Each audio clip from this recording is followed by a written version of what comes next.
they definitely need to be washed. I highly recommend washing all of your fabrics before using them.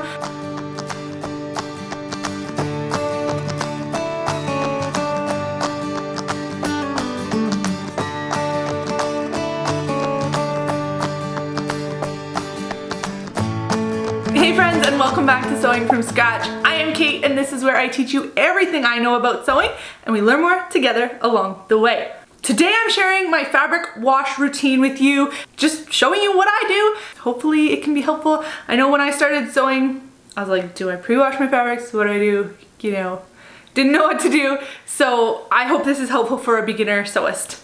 I'm making the video. Anyway, if that sounds interesting to you, make sure you stick around to the end. And if it does end up being helpful, give this video a thumbs up. If you want to stick around to see more of my content, hit that subscribe button. It really does help me out. Now, let's get to it. Okay, so these are the fabrics that I purchased. If you watched one of my last videos, you would have seen the fabric haul on these from FabCycle. And if you missed the fabric haul on these gorgeous dead stock fabrics, make sure you check out my last video. I will link it right up here and down in the description box for you to check out at the end of this video.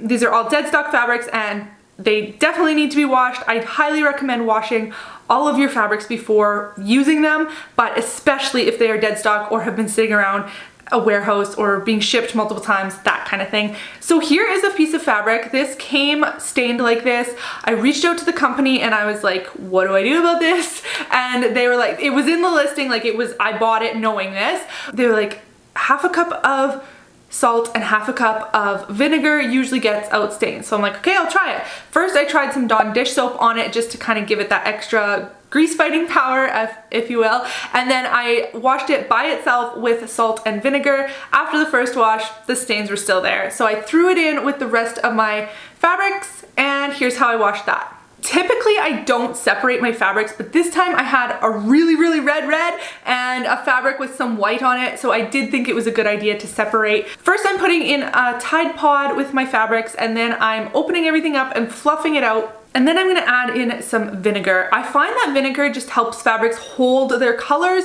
You can also get things like color catchers, which is going to absorb the colors that are leached out of, like the dyes that are leached out of the fabric as you're washing them.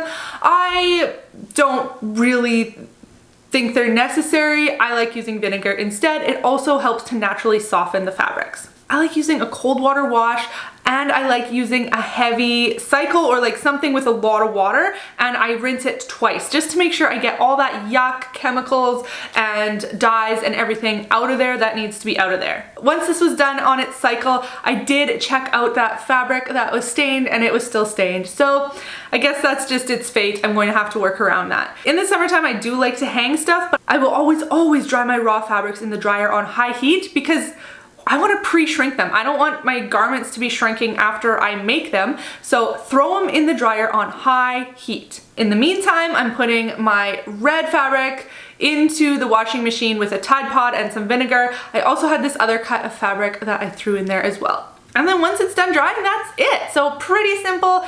Basically, good rule of thumb is wash your fabric how you're going to wash your garments. And like I said, in the end, the stain did not come out of this cut of fabric. It is kind of disappointing, but it's not all over. I should still be able to use it for something. And that is it, friends. I hope this video was helpful for you. If it was, make sure you give it a thumbs up. And if you want to see me next time, hit that subscribe button. Have a great day, and thank you so much for watching. Bye.